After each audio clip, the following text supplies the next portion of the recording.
Hello बच्चों, क्या हाल चाल? बढ़िया है। आइए बच्चों, वैद्युत द्विध्रुव से संबंधित बेटा एक डेरिवेशन जो वैद्युत क्षेत्र की तीव्रता ज्ञात करने के लिए आता है। बोर्ड परीक्षा में बच्चों बहुत पूछा जाता है, इसलिए हम आपको इसका शॉर्ट जल्द से जल्द इसका हम आपको निगमन कराकर कंप्लीट कराते हैं। आप हमारे साथ बने रहें वीडियो में अंत तक। कुछ बातें इस डेरिवेशन को करने से पहले आपको बता दें कि बोर्ड परीक्षा में बेटा ये 3 नंबर में भी देता है और कभी कभी ये 5 मार्क्स में भी देता है। हाँ बच्चों, तो कैसे आप निकालेंगे उसके पहले हम आपको थोड़ा सा समझा दें। वैद्युत द्विध्रुव ये जानना जरूरी है क्योंकि इसी पे संबंधित आपका न्यूमेरिकल आपका डेरिवेशन है, इसलिए ज़रूरी है कि वैद्युत द्विध्रुव है क्या बच्चा? ऐसा निकाय जिसमें समान परिमाण वाले और विपरीत चिन्ह वाले दो बिंदु आवेश जब एक दूसरे से बहुत कम दूरी अर्थात अल्प दूरी पर रखे जाते हैं तो एक सिस्टम का निर्माण होता है जिसे हम वैद्युत द्विध्रुव कहते हैं। ओके बच्चा, फिर सुन ले आप। क्या बेटा? ऐसा निकाय जिसमें समान परिमाण वाले और विपरीत चिन्ह वाले, यानी अगर एक प्लस क्यू है दूसरा क्या होगा बेटा? माइनस क्यू, और ये जब अल्प दूरी पर रखे जाएं तो ऐसे स्थिति में ये जो सिस्टम दिख रहा है आपको, इसी को वैद्युत द्विध्रुव कहा जाता है। हाँ बच्चा, जैसे आप -2 माइक्रोकूलाम का कोई आवेश ले लिए और +2 माइक्रोकूलाम का कोई आवेश, और इसको आप कितनी दूर रख दिए? 2 millimetre, 3 millimetre, 4 millimetre, 5 millimetre distance पे, तब जो सिस्टम यहाँ पे तैयार हुआ इसी का नाम क्या है? वैद्युत द्विध्रुव। एग्जाम्पल बेटा, जितने आयनिक कंपाउंड हैं, कौन से कंपाउंड? आयनिक, जो प्लस माइनस चार्ज बनाते हैं उन्हीं को हम वैद्युत द्विध्रुव का एग्जाम्पल के रूप में जानते हैं। जैसे बेटा हमारे पास है NaCl, sodium chloride, H2O, KCl, CaO, ETC। हाँ बच्चा, ये वैद्युत द्विध्रुव कहलाते हैं। ओके, अब आती है बेटा दूसरी बात कि वैद्युत द्विध्रुव का द्विध्रुव आघूर्ण जो होता है वो जानना जरूरी है, क्योंकि बेटा इस फार्मूले में उसका यूज होगा। द्विध्रुव आघूर्ण है क्या बेटा? कोई एक आवेश ले ले और इन दोनों आवेशों के बीच की दूरी ले ले और दोनों का गुणा करने पर जो भौतिक राशि प्राप्त होगी उसी को द्विध्रुव आघूर्ण कहेंगे। जैसे बेटा मान लेते हैं AB आपका एक द्विध्रुव है जिनके बीच की दूरी d है और आवेश आपके सामने +q -q है, यह है। तो ऐसी स्थिति में बेटा किसी एक आवेश और दोनों के बीच की दूरी का जो गुणनफल आया है यही द्विध्रुव आघूर्ण है। इसे P से डिनोट करते हैं बेटा। यह भी एक सदिश राशि है, इसकी दिशा किधर होती है? ऋण आवेश से धन आवेश की ओर, यानी अगर पूछा जाए P का डायरेक्शन किधर है बेटा, तो इस दिशा में होगा।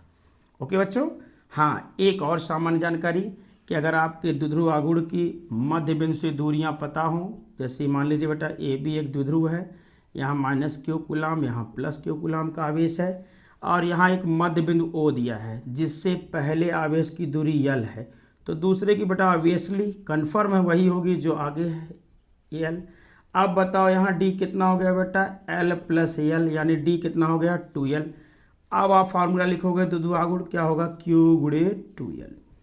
ओके बच्चा, Q × 2L हमारा P कहलाएगा, चाहे ये कहिए चाहे ये कहिए। ओके बच्चों, ये हो गया द्विध्रुव आघूर्ण, वैद्युत द्विध्रुव आघूर्ण। इसका मात्रक बेटा कूलाम मीटर होता है, इसकी बीमा वही लात है, LAT। क्या है? लात। क्या है P की बीमा? लात। ओके बच्चा, अब आते हैं बेटा वैद्युत द्विध्रुव से संबंधित जो था हो गया। अब बेटा वैद्युत क्षेत्र जानते हैं। वैद्युत क्षेत्र दो चीज़ों पे डिपेंड करता है, पहला धनावेश पे, दूसरा ऋणावेश पे, और तीसरी जो बेटा स्थिति है वो दूरी है। तो आप ध्यान दीजिए, अगर धन आवेश है, कोई Q कूलाम का आवेश है प्लस वाला, अगर इससे R दूरी पर कोई बिंदु ले लें P, तो बिंदु P पर पूछे वैद्युत क्षेत्र क्या है बेटा, तो सीधा सीधा आप बताएंगे KQ/R²। पूछेगा बेटा इसका दिशा किधर होगा, तो धनावेश की दिशा हमेशा कहाँ होती है? बाहर की ओर। धनावेश के वैद्युत क्षेत्र की दिशा किधर होती है? बाहर की ओर। ठीक इसी प्रकार बेटा अगर यही ऋणावेश है, इससे R दूरी पर कोई बिंदु P है, पूछे बिंदु P पर द्विध्रुव कितना होगा? वैद्युत क्षेत्र, तो बिंदु P पर भी इतना ही होगा KQ/R²। क्या तब डिफरेंस है दोनों में? यहाँ बाहर की ओर था, यहाँ कहाँ होगा बेटा? अंदर की ओर, बस इतने का फर्क है। ऋणावेश का वैद्युत किधर होगा? अंदर की ओर, धनावेश का बाहर की ओर। आप चाहें तो इसको देख सकते हैं, ये किधर होगा बेटा? बाहर की ओर, और ये वाला किधर होगा बेटा, अंदर की ओर। ओके बच्चों, आइए तीसरी बात जो जानना जरूरी है इस डेरिवेशन के संबंध में वो ये है कि अगर मान लीजिए वैद्युत क्षेत्र न तो x अक्ष पे है न ही y अक्ष पे, यानी दो अक्षों के बीच में है, ऐसे वैद्युत क्षेत्र खींचा है। अगर वैद्युत क्षेत्र की दिशा ये है तो ऐसी स्थिति में ये दो घटकों का निर्माण करेगी बेटा, जिसको जानने के लिए आप सबसे पहले यहाँ निर्देशांक अक्ष बनाएंगे। ये x अक्ष हो गया, ये y अक्ष। अब बेटा इन दोनों अक्षों में देखा जाएगा कि ये वैद्युत क्षेत्र जो है किस अक्ष से कोण बना रहा है। अगर x अक्ष की धन दिशा से थीटा कोण बनाया है ये, तो अब इस स्थिति में ये वाला घटक जो वैद्युत क्षेत्र का होगा कोण के साथ वाला वो होगा cos थीटा, और इसके लंबवत जाएंगे, इसके कहाँ जाएंगे बेटा, लंबवत, तो ये वाला घटक होगा e sin थीटा। ओके बच्चा, ठीक इसी के विपरीत मान लीजिए अगर वैद्युत क्षेत्र का ये दिया गया है, अब यहाँ पर अगर निकालना है कि आपको इसके दोनों घटक कौन से होंगे, तो आप आइए लाइन खींच लीजिए, एक्स वाई एक्सिस हो गया। अगर यहाँ कोण थीटा है तो थीटा के साथ वाला ये वाला घटक जो आएगा, ये सामने वाला बेटा थीटा के साथ वाला, ये क्या कहलाएगा आपका cos थीटा, और इसके लंबवत जाएंगे, इसके कहाँ जाएंगे बेटा, लंबवत, ये वाला क्या आएगा, e sin theta. Okay, theta के साथ वाला घटक क्या होगा बच्चों, cos थीटा के लंबवत क्या होगा, sin।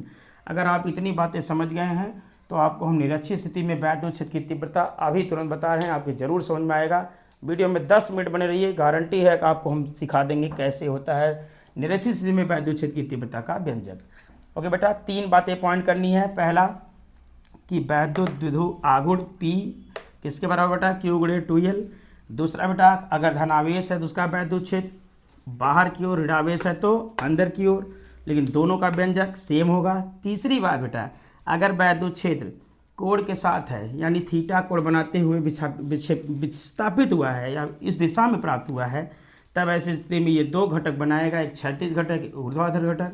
क्षैतिज घटक चाहे साइन होगा चाहे कास होगा, लेकिन याद कैसे करना है बेटा, थीटा के साथ वाला कास होगा, थीटा के लंबवत साइन, थीटा के साथ वाला कास, थीटा के लंबवत साइन। डन। अब आइए हम आपको डेरिवेशन कराते हैं, 2 मिनट दीजिए आप खाली, इसको मिटा दें, रेज कर दें, उसके बाद आपको हम फिगर बना के फिर डिटेल इसको समझाते हैं। ओके बच्चा, तो आइए देखते हैं कि किस इसका डेरिवेशन होगा। इसको एक बार हम इरेज कर लें। हाँ तो बच्चों आइए, निरक्षीय स्थिति में अब हम वैद्युत क्षेत्र की तीव्रता की गणना करते हैं। बेटा आप सहयोग कीजिएगा, अभी जो हमने पीछे समझाया है उसको विशेष आप ध्यान दीजिएगा, क्योंकि उसी पे सब कुछ है ही। बेटा ये रहा एक वैद्युत द्विध्रुव AB, इसका मध्य बिंदु O, इसके इस इधर दिशा इधर और क्या दूरी बेटा, L, इधर भी क्या है, L। अब बेटा यहाँ से इसके मध्य बिंदु से निरक्षीय स्थिति में एक बिंदु हमने लिया है, यहाँ से कितनी दूरी पे बेटा, R दूरी पर एक बिंदु ले लिया है C, जिस पर हमको वैद्युत क्षेत्र के तीव्रता की गणना करनी है। ओके बेटा, ये आपको लिखना पड़ेगा क्योंकि बोर्ड पेपर में बेटा लिखने पे नंबर ज़्यादा मिलते हैं। तो बेटा ये जो O से C की दूरी है OC, वो कितनी है बेटा, R। OA और OB कितना है बेटा, दोनों L है, अर्थात A से B टोटल कितना है, 2L है। ओके बच्चों, डन है। अब बताओ अगर हम ये दूरी पता करें बेटा, तो इसके लिए ये समकोण त्रिभुज जैसा दिख रहा है, आपको स्पष्ट दिख रहा होगा, समकोण त्रिभुज है ये। बेटा आपने अभी बताया हमने कि अगर आपको वैद्युत क्षेत्र निकालना है तो पहले 2 बातें आपको ध्यान में होनी चाहिए कि आपका आवेश किस प्रकृति का है, दूसरा कितनी दूरी पर है। ओके बच्चों, तो यहाँ आवेश देखिए क्या है, -Q, यहाँ क्या है, +Q, यहाँ से ये दूरी क्या है, AC, ये दूरी क्या है बेटा, BC। अगर हम देखें तो ये एक समकोण त्रिभुज जैसी आकृति बनी है, तो समकोण त्रिभुज में बेटा ये वाली भुजा जो है 90 के ठीक सामने है, कर्ण है, तो इस भुजा को जो निकालेंगे ठीक वही इधर भी होगा, क्योंकि ये RL, ये भी R, ये L। तो हम सबसे पहले लगा देते हैं समकोण त्रिभुज का सूत्र। तो समकोण त्रिभुज के सूत्र में बेटा कर्ण का जो फार्मूला है, समकोण त्रिभुज AOC में क्या बेटा, पाइथागोरस प्रमेय, कर्ण का वर्ग बराबर लंब का वर्ग धन आधार का वर्ग। ओके, कर्ण है कितना, AC है, तो AC का वर्ग, लंब कितना है बच्चा हमारे पास, R है, और आधार कितना है, L। तो AC² बराबर होगा R² प्लस L²। ठीक इसी प्रकार बेटा अगर हम BC² निकालें, त्रिभुज इधर इस बगल वाला BOC में, ठीक है, ये भी आएगा R² प्लस L²। ओके बच्चों, डिस्टेंस क्लियर है। AC पूछा जाए कितना है तो आप बता ही सकते हो, रूट में हो जाएगा ये। डन है। चले, तो निरक्षीय स्थिति में वैद्युत क्षेत्र की तीव्रता का व्यंजक आपको हम यहाँ कोने में लिख के दिखा रहे हैं। ये रहा आपका निरक्षीय स्थिति में वैद्युत क्षेत्र की तीव्रता, वो होगा बेटा Kp/r3, और K की वैल्यू बेटा 1/4πε0 होता है। ये P/r3, ऐसे भी आप इसको लूट कर सकते हैं। ये रहा आपका निरक्षीय स्थिति में वैद्युत क्षेत्र की तीव्रता का व्यंजक। इसी को बेटा हमको निगमन करके दिखाना है, अर्थात इसका डेरिवेशन करना है। चले, यही व्यंजक हम लाएंगे, तो आप हमारा सहयोग कीजिए। आप देख चुके हैं क्या क्या, यहाँ देख लिए बेटा। हमको सब कुछ जो जो पता हो चुका है हम इसको शॉर्ट में ऊपर लिख दें ताकि हमको दिक्कत ना हो, दिखे सब। तो OA और OB दोनों हैं L। ओके बेटा, O से C का डिस्टेंस क्या है बेटा R, और साथ ही साथ AC बराबर BC, और दोनों हैं बेटा रूट में R² प्लस L²। ओके बच्चा, तो आइए लिखते हैं। अब हम गणना करने जा रहे हैं, तैयार रहिए। ये कौन सा आवेश है आपका -Q। अगर बिंदु C पर हम वैद्युत क्षेत्र पूछे बेटा तो -Q कूलाम का आवेश है, तो वैद्युत क्षेत्र की दिशा किधर होगी, किधर होगी बताइए, आवेश की ओर कि आवेश से बाहर। तो आपने पूछा, हमने बताया बेटा, अभी बताया था कि अगर ऋणावेश है तो वैद्युत क्षेत्र किधर होगा, उसी आवेश की ओर। यानी -Q कूलाम के कारण बिंदु C पर जो वैद्युत क्षेत्र उत्पन्न होगा उसकी दिशा नीचे की ओर होगी, यानी आवेश की ओर होगी। और ये वाला देख लो बेटा, कौन सा आवेश है, धनावेश। इसके कारण जो वैद्युत क्षेत्र उत्पन्न होगा इसकी दिशा किधर होगी बेटा, ये तो बाहर की ओर होगी, यानी इस दिशा में होगी। हाँ बच्चों, डन है। वैद्युत क्षेत्र की ये दिशा हो गई, ये इसके कारण है। कौन सी आवेश कारण, -Q कूलाम के आवेश कारण। ओके बच्चों, डन है। -Q वाले का किधर है, आवेश की ओर, प्लस वाले का आवेश से बाहर।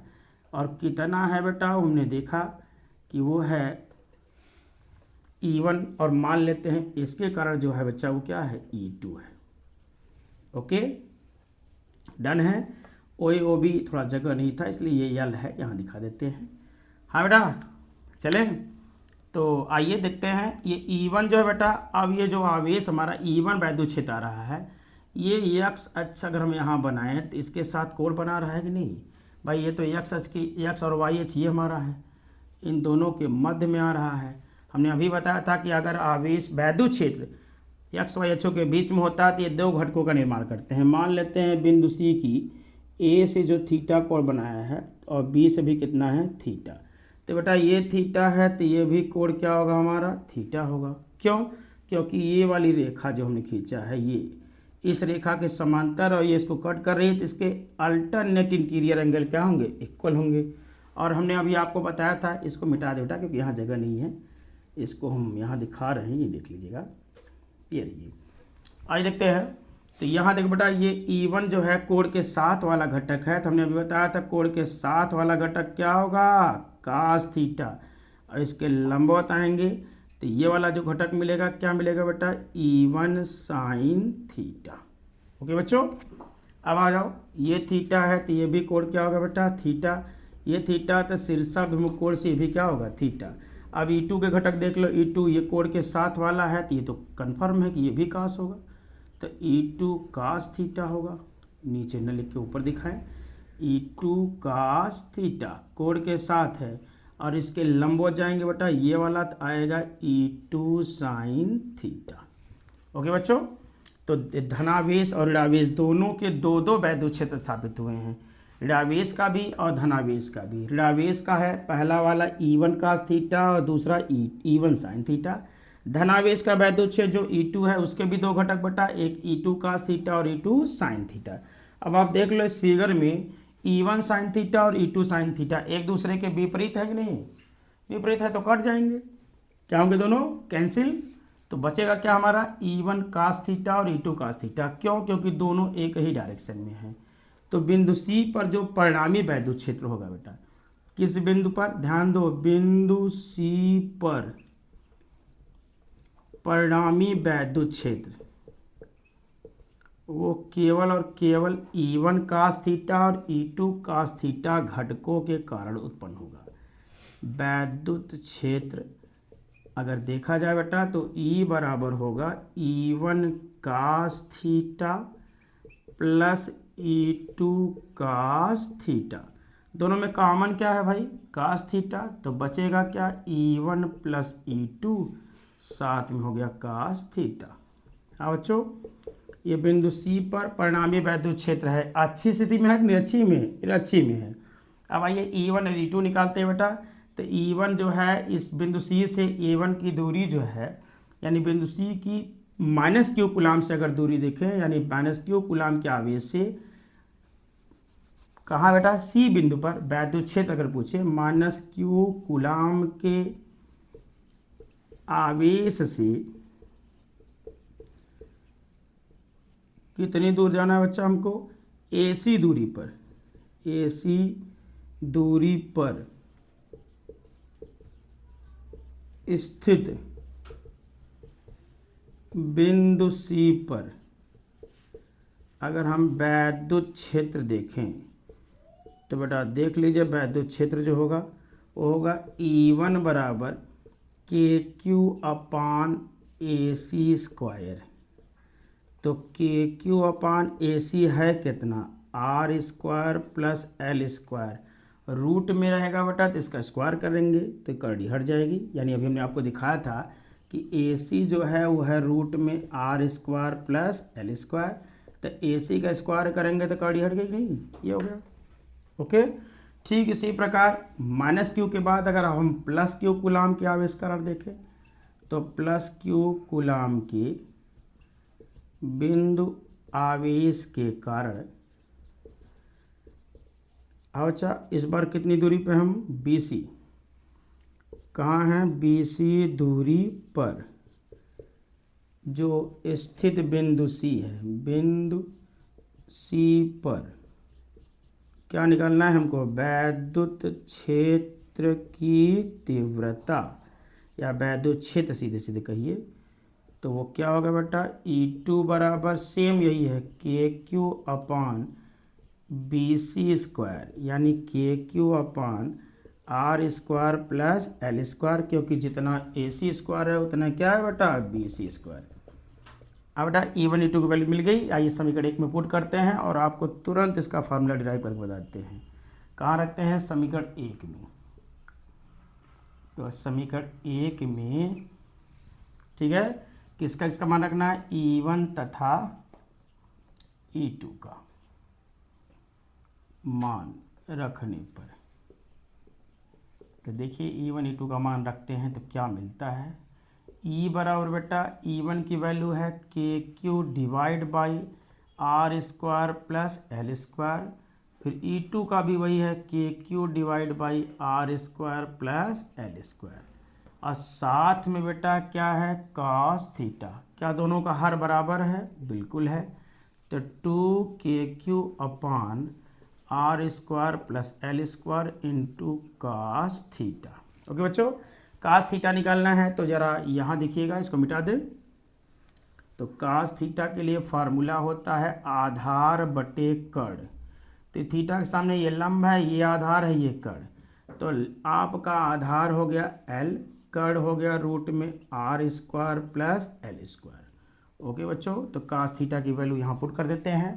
यहाँ देखिएगा E की वैल्यू 2KQ अपान R square plus L square, साथ में L अपान रूट में R square plus L square. अब बच्चों थोड़ा सा कन्वर्जन है, हम लोग K को बाहर करते हैं, Q गुणे 2L ले लेते हैं, डिवाइड बाई, इसको देखिए यहाँ घात 1 है, इसके कड़ी घात 1/2 होती है, तो गुणा करेंगे तो R square plus L square घात 3/2 हो जाएगा। कैसे बच्चों? 1 प्लस 1/2 करेंगे तो 3/2 आता है। हाँ बच्चों, हम लोग एकदम अपने डेरिवेशन की कंप्लीट हो गया है हम लोगों का, लगभग हम लोग पास में हैं। K हमने बताया था Q गुणे 2L क्या होता है? P, और R square plus L square के पावर 3/2। अब यहाँ क्या है बच्चा? R जो है यल की तुलना में बड़ा है, यल तो छोटा है, R इसकी तुलना में बहुत बड़ा है, इसलिए हम यल स्क्वायर को नगण्य मानकर छोड़ेंगे। तो यल स्क्वायर को अगर आप छोड़ते हैं तो क्या मिलेगा देख लीजिए, के पी अपान आर स्क्वायर घात 3/2, 2 से 2 क्या हो गया बेटा कैंसिल। क्या मिला हमको जरा यहाँ मिलाइए, यही ना है, ये इसके ऊपर आइए, ये रहा formula K P by R square R cube. Okay बच्चों, तो ये हो गया आपका निरक्षीय स्प्रिंग वैद्युत क्षेत्र की तीव्रता का व्यंजक। डन, देख लीजिए आप लोग, यही था। ओके बेटा, ये 3 या 5 मार्क्स में पूछा जाता है, इसको बच्चों ढंग से पढ़ लीजिएगा और नोट कर लीजिए इसको।